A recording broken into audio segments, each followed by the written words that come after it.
As far as challenge runs in Elden Ring goes, staying at level 1 is one of the toughest. This essentially means starting out as a wretch and never touching the level up button. Truth be told, weapon choice as a level 1 character in Elden Ring is quite limited. Some weapon requirements are too picky. Thankfully, a handful of weapons are low maintenance and don't mind being in the hands of the naked, mateless wretch. So today, let's look at the best weapons for a level 1 run. First off, the Demi-Human Queen's Staff. Most level 1 builds or runs in Elden Ring cater to melee players since they're easier to pilot. However, even magic builds can still have fun with the help of the Demi-Human Queen's Staff. It's one of the best staffs in the game for those who have low intelligence, such as level 1 builds, although there are certain limitations to this staff. Such a step up is definitely more challenging compared to a full melee build in a level 1 run, but it's still a good magic alternative.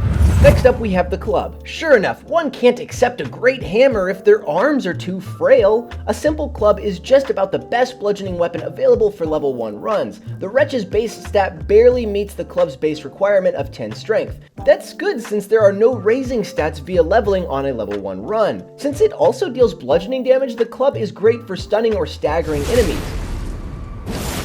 It works particularly well against human-sized enemies, including bosses. The best part about the club, however, is its flexible Ash of War slot. Now we have the Serpent Hunter. Players ought to thank Rykard because despite this gimmicky boss fight, his existence led to the creation of the Serpent Hunter. It's one of the few heavy weapons available for level 1 wretches, and that's thanks to the Serpent Hunter's non-existent stat requirement. When fully upgraded, the Serpent Hunter is quite decent. Scaling doesn't matter much here since players remain at base level 1 stats anyways, but the Serpent Hunter's decent weapon skill is quite useful for stunning targets from more considerable distances. Then we have Reduvia. Players will have to find ways through talismans or gear pieces to raise their stats to meet Reduvia's requirements. It's worth it for this dagger though, as it's one of the most versatile weapons in the game. Reduvia has a non-customizable weapon skill, but it's usually all that players will need for ranged damage. Both the ranged attacks and regular attacks for Reduvia inflict bleed buildup, which can result in a big chunk of damage once it's full.